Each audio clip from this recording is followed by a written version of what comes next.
할렐루야. 아멘. 오늘 말씀으로 제목으로 버림받은 존재를 사랑하시는 하나님 이렇게 정했습니다. 이 말씀으로 함께 은혜 받았으면 좋을 것 같습니다. 다윗이 블레셋 진영에서 시글락으로 돌아오기까지 3일이나 걸렸습니다. 그런데 다윗과 그 부하들의 가족들이 있었던 시글락에 오니까 자신들의 가족들이 모두 다 아말렉 족속에게 잡혀간 것을 알았습니다. 그들은 그렇게 자신들의 가족이 잡혀간 것을 발견한 후에 울 기력이 없을 정도로 소리를 높여서 울었습니다. 그렇게 슬픔의 시간이 지나자 다윗의 부하들은 자기의 리더인 다윗에게 화가 나기 시작했습니다. 그리고 급기야 돌을 들어서 다윗을 쳐서 죽이려고 했습니다. 자기 가족들을 잃어버린 이유가 다윗의 잘못된 리더십 때문이라는 것입니다. 다윗이 여기 시글락에 자신들을 데리고 돌아왔기 때문에 일어난 비극이라는 것입니다. 다윗이 시글락에 들어가 있는 동안의 삶이 그려져 있는 사무엘상 후반부를 살펴보면 전혀 하나님이라는 단어가 등장하지 않는 것을 보면 다윗이 시글락에 살 때는 하나님의 교제를 끊고 살았다는 것을 알 수 있습니다. 그런데도 다윗은 이렇게 자신의 부하들이 자기를 죽이려고 하자 하나님께 급하게 기도하기 시작했습니다. 하나님께서 그에게 힘을 주시기 시작했습니다. 그에게 용기를 불어넣기 시작하셨습니다. 그리고 주님은 다윗이 하나님께 기도하자 그 아말렉 군대를 따라잡고 도로 찾을 것이라는 그런 응답까지 주셨습니다. 다윗의 군대는 600명 정도였는데 도솔 시내에까지 이르러니까 추격에 뒤처지는 사람들이 생겼습니다. 왜냐하면 3일 길이나 걸어왔고 또 적을 쫓아가려다 보니까 사람들이 지쳐 있었던 것입니다. 거기에서 200명의 사람들을 남겨두고 이제 400명의 사람들과 함께 아말렉 족속을 쫓기 시작했던 것입니다. 그런데 무리가 들에서 애굽 사람 하나를 만났는데 그는 3일 동안이나 아무것도 먹지 못한 상태였습니다. 그에게 얼마간 음식을 주었더니 정신을 차렸습니다. 알고 보니 그는 시글락을 쳤던 아말렉 사람의 종이었는데 그가 병이 들자 주인이 들판에 죽도록 내버려 둔 것입니다. 그 종이 다윗을 인도하여 아말렉 사람들이 있는 곳으로 인도하니 마침 아말렉 사람들은 많은 고을에서 크게 약탈했음에 기뻐하면서 술을 마시고 춤을 추고 있었습니다. 다윗은 그 새벽부터 저물 때까지 그들을 치매 그들에게 빼앗긴 모든 것을 되찾고 그 두 아내도 구원했습니다. 그리고 덤으로 그들이 가지고 있지 않았던 양떼와 소떼를 차지하게 되었습니다. 다윗은 블레셋 군대와 함께 하마터면 이스라엘을 칠 뻔했습니다. 다윗이 자기 조국 이스라엘을 치는 것은 분명히 자기의 의도는 아니었지만 하나님의 원수인 블레셋에 몸을 맡기고 살아가는 사람이 감내해야 하는 아주 자연스러운 일 같은 것이었습니다. 그러나 주님은 다윗이 하나님의 나라인 이스라엘과 전쟁하는 것을 용납하시지 않으셨습니다. 그는 하나님의 도움으로 겨우 이스라엘과의 전쟁을 피하고 자신이 살고 있는 시글락으로 돌아올 수 있었습니다. 그런데 웬일인가요? 그의 아내들과 그 부하들의 가족들이 아말렉에게 잡혀간 것입니다. 이것은 다윗이 그간 해왔던 일의 자연스러운 결과였습니다. 하나님과 전혀 교통이 없어서 하나님의 영적인 보호도 사라져 있었고 또 아말렉을 계속해서 약탈해 오면서 자기 자신도 살았기 때문에 그 자신도 아말렉의 침략을 언제든지 받을 수 있는 그런 경우가, 그런 위치에 있었기 때문에 이번에 자신의 가족들과 그 부하들의 그 가족들이 아말렉의 침략을 받아서 잡혀간 것, 아주 당연한 결과였다는 것입니다. 우리는 이렇게 다윗의 이 후반부의 인생, 사무엘상 후반부의 인생을 아주 객관적으로 보고 있습니다. 그러나 다윗은 자기 인생을 자기가 직접 살아야 했기 때문에, 직접 부딪히고 있기 때문에 자기의 인생을 객관적으로 보는 것 참으로 어려웠을 것입니다. 그저 왜 자꾸 자기에게 이런 일이 생길까 하고 푸념만 했을 것입니다. 그렇죠. 오늘 본문 속에 다윗이 왜 이렇게 고통을 당하고 있는가에 대한 대답을 그가 하나님께 불순종해서 하나님을 찾지도 않고 자기 마음대로, 자기의 힘대로 살아가려고 했기 때문이다 라고 우리는 쉽게 결론 낼 수 있습니다. 그러나 하나님과 관계가 끊어진 다윗은 계속해서 밀려오는 갖가지 어려운 일 때문에 자기 자신의 문제에 대한 원인과 해답을 정말로 찾기 어려웠던 것입니다. 그래서 우리가 조금이라도 우리가 사는 일상의 삶 속에서 시간을 내어서 하나님 앞에 앉아 있어야 하는 이유가 여기에 있는 것입니다. 다윗처럼 계속된 어려움 속에서 자기 문제의 원인과 해답을 찾기 위해서는 우리를 가장 객관적으로 보시고 가장 좋은 해답을 주시는 그분이 누구십니까? 하나님이십니다. 그 하나님 앞에 머물러야 하는 것입니다. 다윗은 한마디로 길을 잃었습니다. 그 삶의 길을 잃은 다윗은 왜 자신이 이렇게 어려운지, 정말 자신의 삶이 왜 이렇게 힘든지 해답을 찾을 수가 없었습니다. 그래서 그는 힘이 빠져서 더 울 수 없을 정도로 그렇게 울었던 것입니다. 그런데 다윗의 위기 거기서 끝나지 않았던 거죠. 다윗의 부하들이 다윗을 배신해서 그를 돌을 들어서 죽이려고까지 한 것입니다. 하나님 앞에서 길을 잃은 다윗이 급기야 자기를 위해서 목숨을 걸고 함께 싸운 자기 부하들로부터도 버림을 당한 것입니다. 다윗은 얼마나 당황했을까요? 자기에게 모든 것을 걸었던 자기 부하들이 자기를 죽이려고 했던 것입니다. 그 부하들의 배신 때문에 그가 느낀 심리적인 충격, 너무나도 강력한 것이었습니다. 그래서 그를 하나님께로 다시 인도하는 매개체가 되었다는 것입니다. 그것은 우리가 가장 위험한 순간에 하나님을 자동적으로 찾게 되는 그런 경우와 같은 것입니다. 여러분, 정말 우리가 위기에 닥치게 되면 자동적으로 하나님 찾게 되어 있습니다. 하나님 살려주세요. 이렇게 되어 있습니다. 그러니까 하나님은 다윗을 당신의 길로 인도하시기 위해서 다윗에게 가장 큰 어려움을 주셨다는 것입니다. 자기 부하들에게도 버림바 되는 그런 경험까지도 하나님 허락하셨던 것입니다. 그 버림을 받게 하셔서 다윗이 느꼈던 가장 큰 위기감, 공포, 그것을 느끼게 하셨던 것입니다.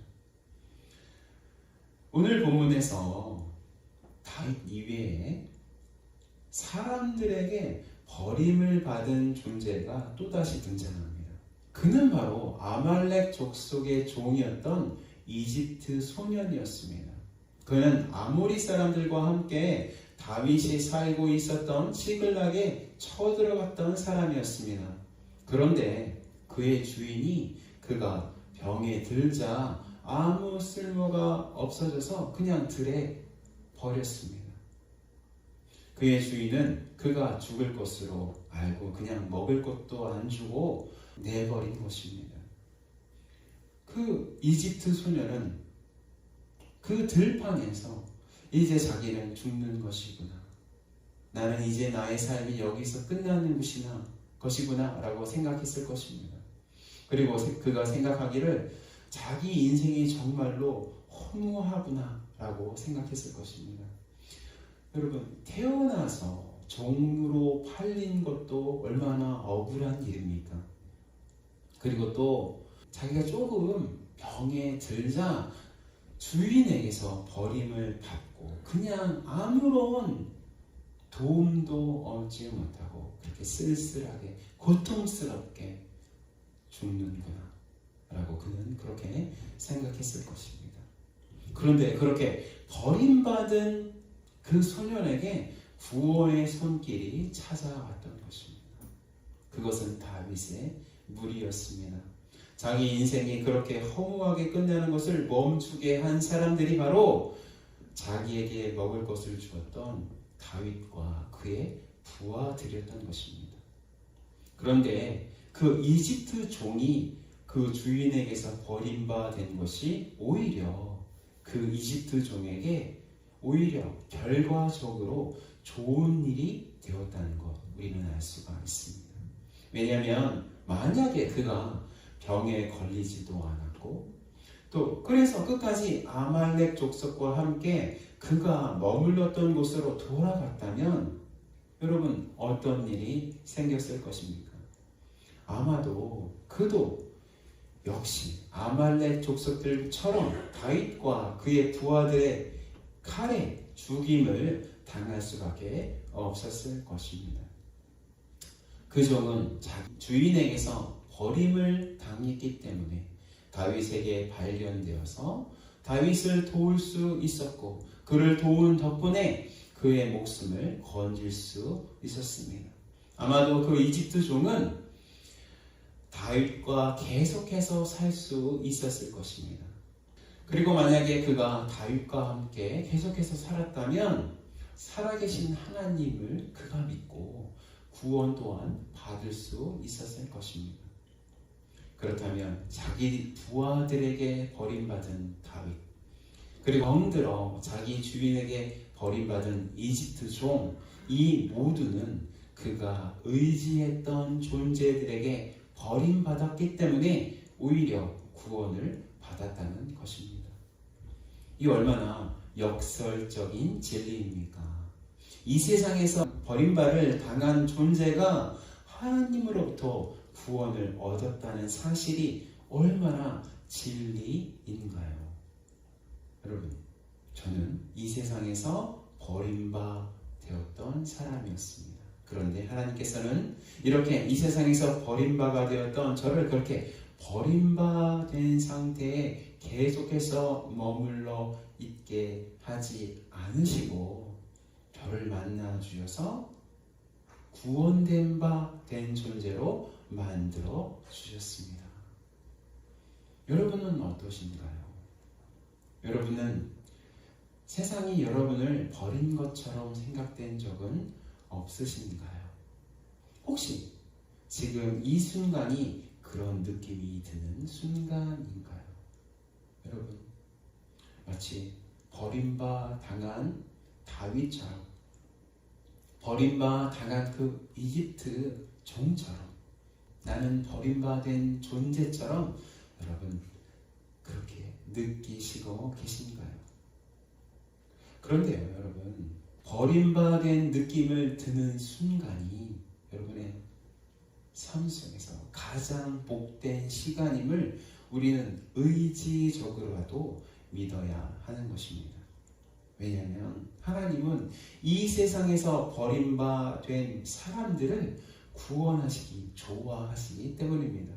그래서 우리가 이 세상에서 버림받은 존재가 되었다고 느꼈을 때 가장 먼저 해야 하는 것, 우리는 이 세상에서 버림받아 된 사람임을 인정해야 하는 것입니다. 그래서 첫 번째로 본문을 통해서 적용하고 싶은 것은 우리는 버림받은 사람임을 지금 인정하자라는 것입니다. 함께 2절 읽겠습니다. 시작. 우리는 버림받은 사람임을 지금 인정하자. 우리가 하나님을 믿었을 때 여러분 생각해 보십시오. 어떤 상황이었습니까? 하나님께 큰 은혜 받았을 때 어떤 상황이었습니까? 많은 경우 오늘 본문에서 나오는 다윗과 이집트 종과 같은 경우가 아니었나요? 우리가 믿었던 사람들이나 혹은 우리가 믿었던 우리 몸이나 우리가 믿었던 이 세월이 우리를 버렸을 때 여러분 우리는 그때 하나님을 찾았고 또 하나님을 믿게 되지 않았나요?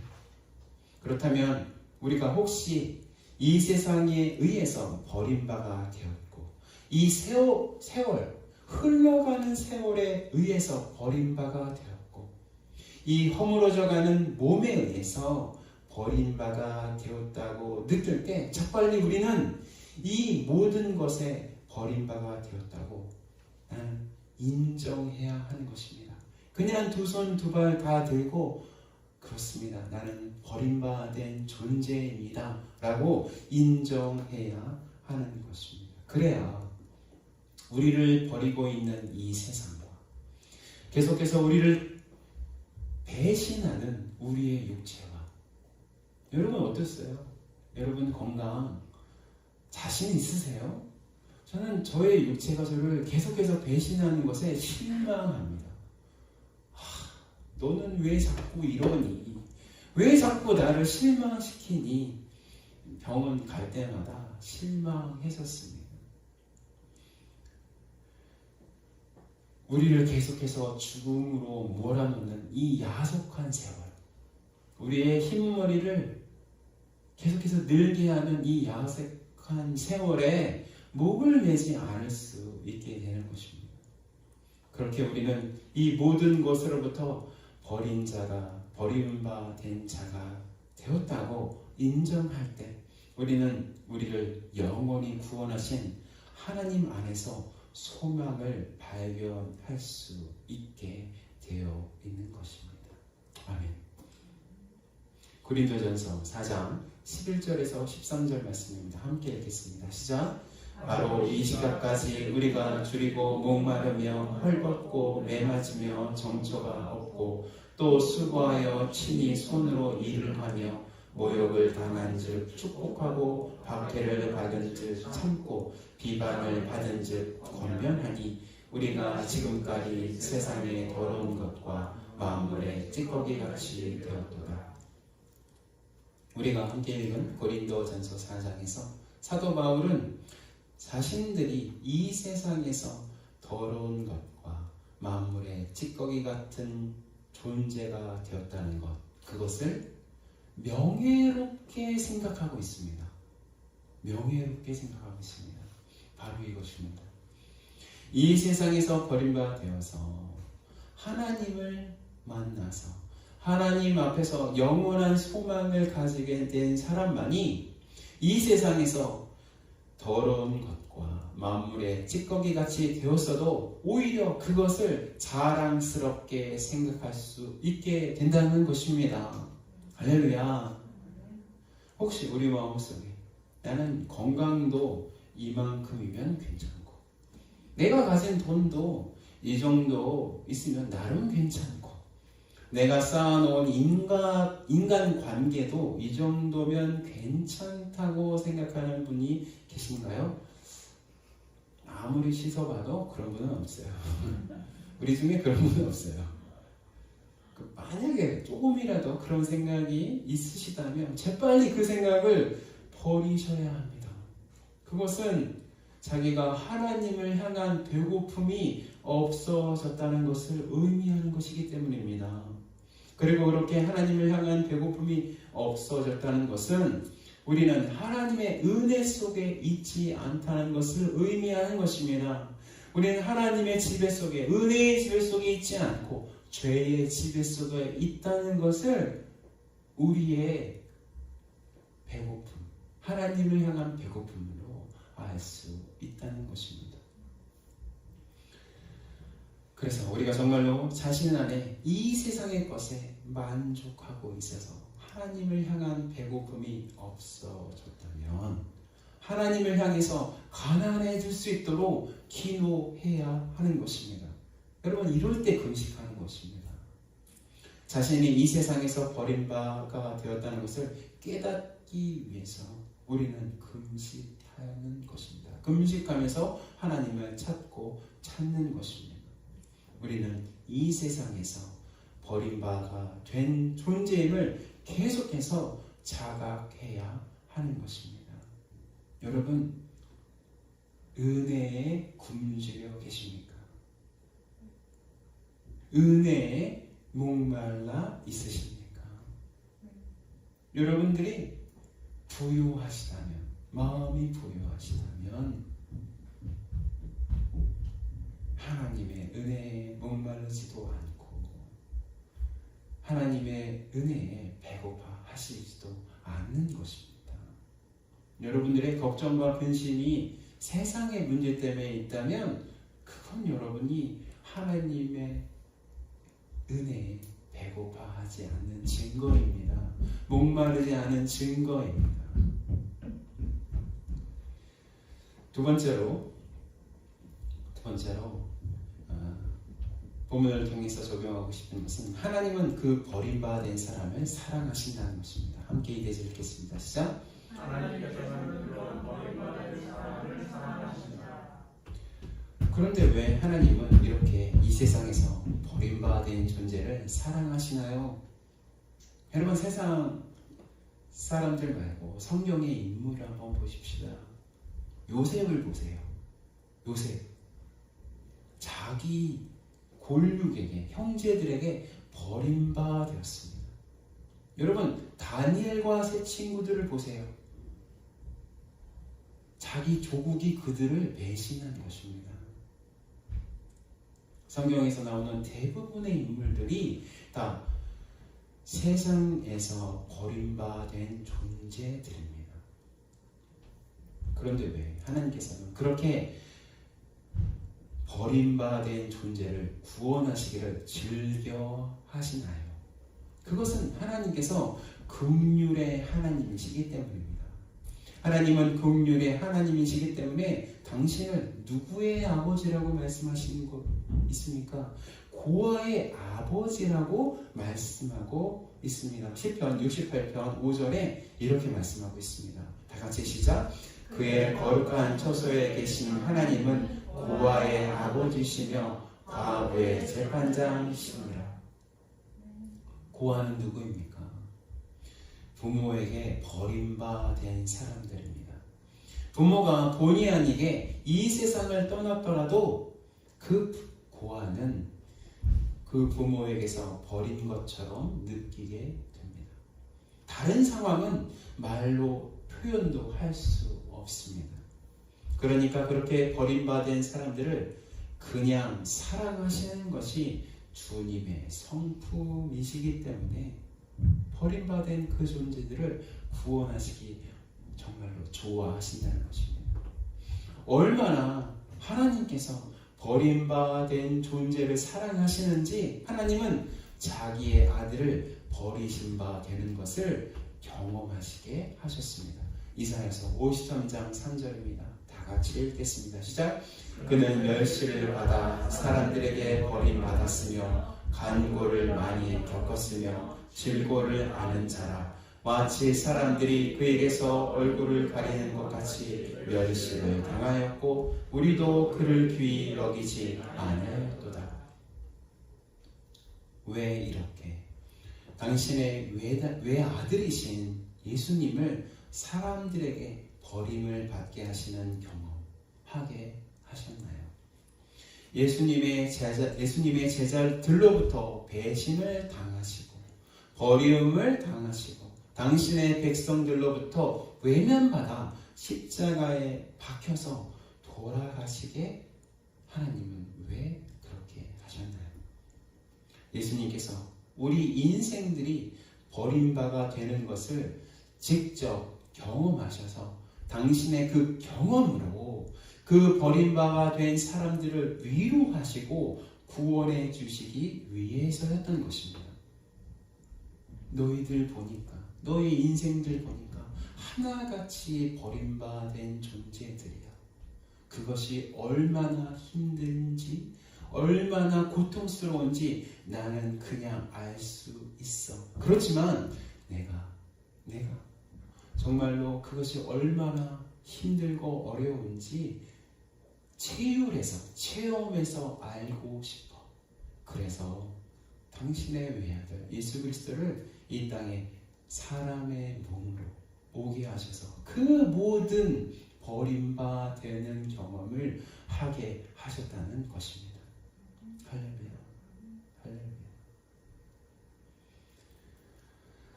그렇다면 우리가 버림받았을 때 하나님은 얼마나 우리를 잘 도와주실 수 있을까요?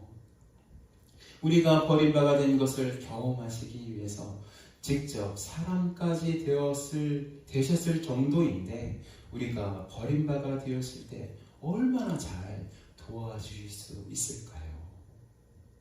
하나님께서는 그렇게 버림받아 된 사람들의 외침을 정말로 잘 들어주신다는 것입니다. 그들의 외침을 주님은 외면하시지 않으신다는 것입니다.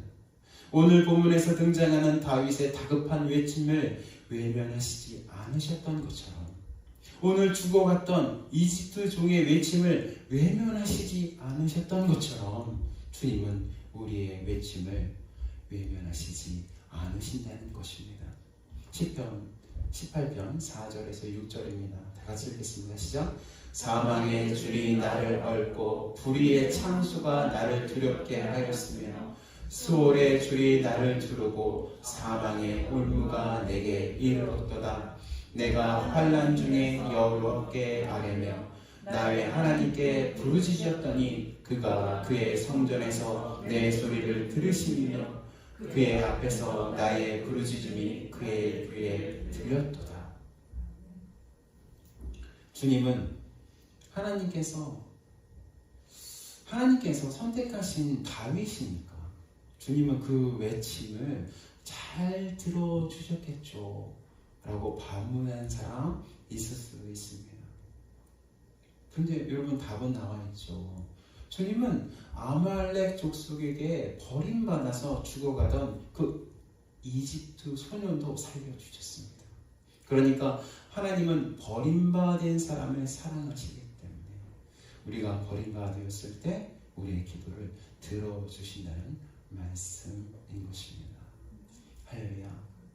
세 번째로 적용하고 싶은 것은 하나님은 그 버림받은 사람들로 당신의 나라를 세우신다는 것입니다. 다 같이 이때제 읽겠습니다. 시작. 하나님은 그 버림받은 사람들로 당신의 나라를 세우셨습니다. 다윗이 나중에 이스라엘을 회복시킬 때 그와 함께 했던 사람들은 어떤 사람들이었습니까? 다윗의 부하 어떤 사람들이었습니까? 그들 역시 버림받은 사람들이었습니다. 사무엘상 22장 1절부터 2절 말씀 제가 읽겠습니다. 그러므로 다윗이 그곳을 떠나 아둘람 굴로 도망하매 그의 형제와 아버지의 온 집이 듣고 그리로 내려가서 그에게 이르렀고 환난당한 모든 자와 빚진 모든 자와 마음이 원통한 자가 다 그에게로 모였고 그는 그들의 우두머리가 되었는데 그와 함께한 자가 400명 가량이었더라. 여러분, 이 사람들, 이 버림받은 사람들과 함께 다윗은 이스라엘을 다시 세웠던 것입니다. 이것은 지금 우리의 교회의 모습을 미리 보여주시는 상징과도 같은 것입니다. 우리 주님이 사람에게서 버림받은 존재이고 우리도 사람에게서 버림받은 존재인데 우리가 주님께 붙어서 버림받은 주님께 붙어서 하나님의 교회를 형성하고 있다는 것을 지금 구약에서 미리 보여주시고 있다는 것입니다. 베드로전서 2장 4절에서 5절입니다. 다 같이 읽겠습니다. 시작. 사람에게는 버림받아 되었으나 하나님께는 택하심을 입은 보배로운 산돌이신 예수께 나아가 너희도 산돌같이 신령한 집으로 세워지고 예수 그리스도로 말미암아 하나님이 기쁘게 받으실 신령한 제사를 드릴 거룩한 제사장이 될지니라. 할렐루야. 사람에게서 버림받아 된 예수님이 누구예요? 우리의 주인이시고 우리가 그에게 생명으로 붙어서 신령한 집으로 함께 지어져 가는 존재라는 것. 이것을 볼 때 우리 교회가 사람에게서 버림받은 존재의 들로 구성되어 있다는 것, 여러분 당연한 것입니다. 당연한 것입니다.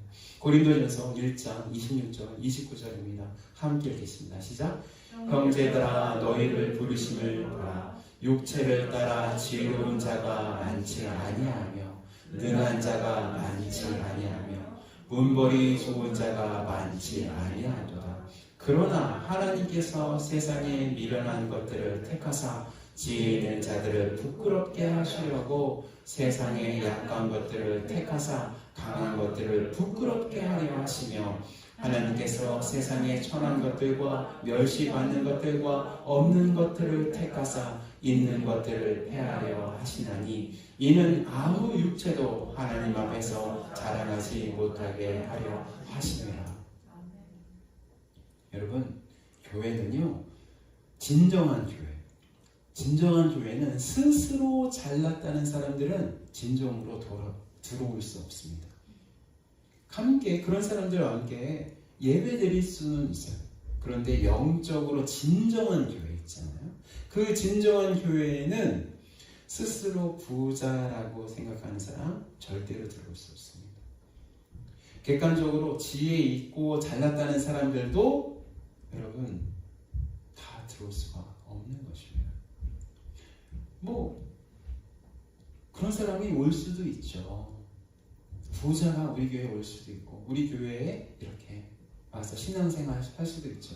지혜 있는 사람이 올 수도 있습니다. 그런데요, 그런 사람들조차 객관적으로 보면 정말 많이 배웠구나, 정말 재산이 어느 정도 있구나 라고 평가받는 그 사람들조차 자기 자신이 세상의 모든 지혜와 부로부터 버림받을 당했다고 생각해야, 그렇게 정말로 믿어야 진정한 교회에 들어올 수 있게 된다는 것입니다.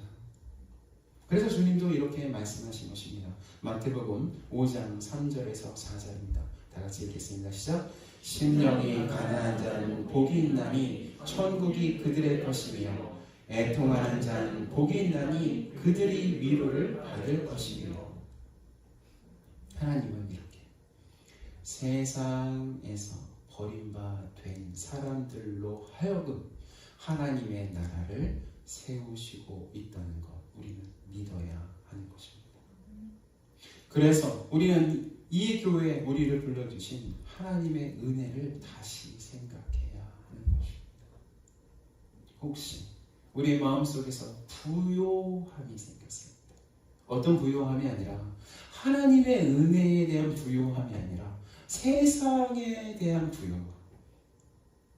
이 세상에 대한 부요함은 우리가 가지고 있는 돈이 많아지고 내가 지혜가 높아지고 이런 것이 아니라 하나님을 따라가려고 하는 그 배고픔, 하나님을 향해서 울부짖는 마음의 겸손함이 사라진 것, 이게 부요함인데, 그것이 찾아올 때마다 하나님 저를 가난하게 해주시옵소서.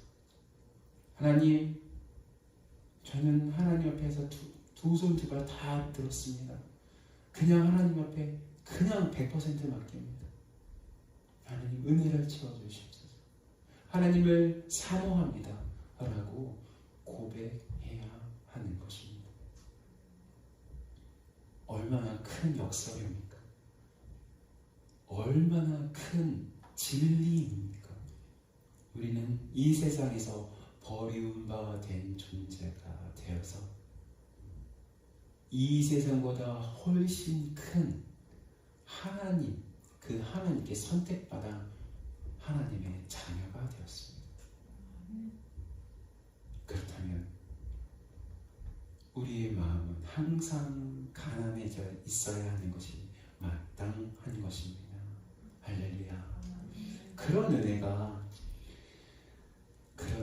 우리 둘러싼 한인 침례교회 교인들에게 한 사람 한 사람들에게 있기를 예수 그리스도의 이름으로 축원합니다. 아멘. 기도하겠습니다.